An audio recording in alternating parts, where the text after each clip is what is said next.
Hi everyone, welcome back to my channel. For those of you who don't know me, my name's Tamara and we're here today to talk another book. What book? Well, Blood and Betrayals, Avalon University, Book 1. Now, people told me that since I finished reading Zodiac Academy, that if I was in a dire state to get out of my slum from Zodiac Academy, I need to read this book. Big words, big words. A lot of people said that to me. So I decided I'll test it out. Let's read it and see if they're right. Like, will it break my, the slum or the trend, whatever I'm in right now, the funk?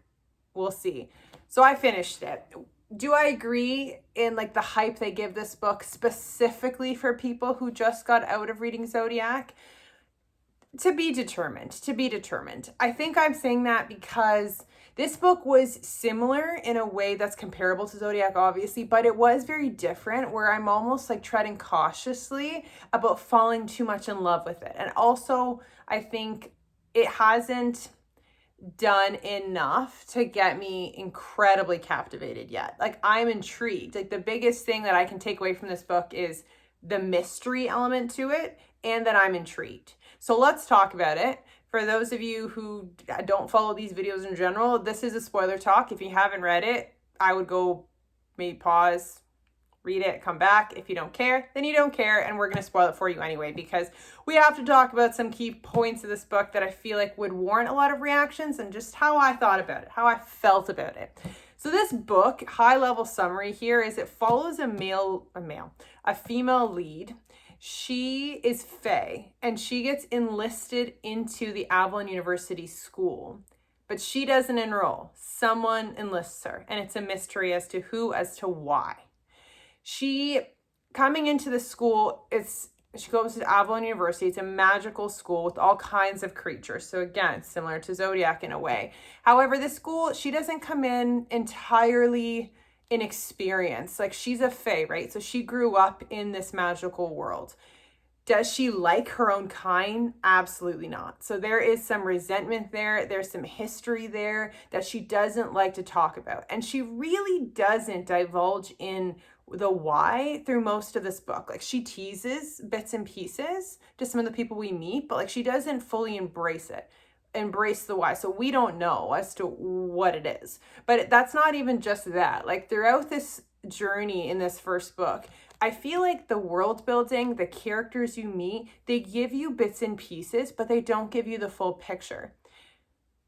Like, I feel like nobody and so the pacing of this book is different in that way, because you're learning everything through her eyes, kind of, but because she's not entirely new to the world either, she does have a clue to some things. So they're being selective as to what they teach us in this book about the world and about the people. So it's almost like a tease, and they're pacing it in a way that's setting the mystery aspect to keep you intrigued. And that's exactly what it did to me. I'm obviously going to read the next couple books, and I feel like when they come out, but it's a mystery. It's exactly what it is. And to make things even more mysterious, there is a murder mystery happening during their first year at the school. And our FMC is the target, but she's not the one dying either. Like, it's like a game, like they're killing off people to get to her. And so we're trying to, fight the clock and find the killer before they kill someone that's like really important to her, or get her to kill her, right? So it's interesting in so many ways because of that mystery element. I feel like I'm saying that a lot, but that truly is my takeaway from this, is mystery.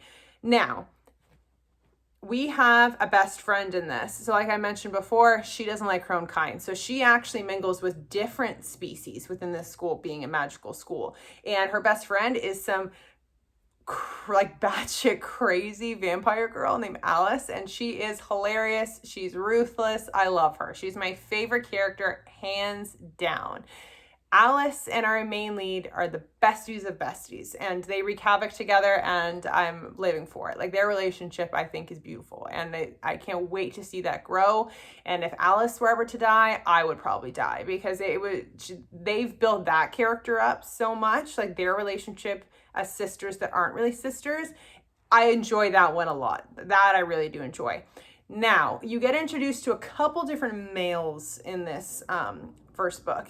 And I'm saying them loosely like that because I don't know if they're intended to be main character energy, like main male energy here. They're sneaking them in. They're sneaking a couple guys in here. They're giving them some time. We start to get intrigued with all of them, but they don't fully like commit to divulging in them all that much. And that's what I mean. They're teasing it. But I'm very interested in quite a few of the males here. But because they've dabbled with so many, part of me is wondering, is this meant to be a reverse harem? Like, is this the early stages of a reverse harem? Because she has like a bickering relationship that's different, but it's chemistry, right? Like to all these different people. So I'm like, I have a feeling that's where we're headed. And I'm very curious. I'm very curious. She is in a relationship with an angel. You heard that right, an angel. There are angels in this school. She ends up being in a relationship with this angel who's pretty much a golden retriever, can't do no wrong, and what would you assume otherwise? He's an angel. So regardless, they're in a relationship. There is a lot of spice between them throughout this book. They got a lot of spice happening. But the one thing that really made me irk to the point where I almost skipped some scenes is because her pet name for him is Big Boy.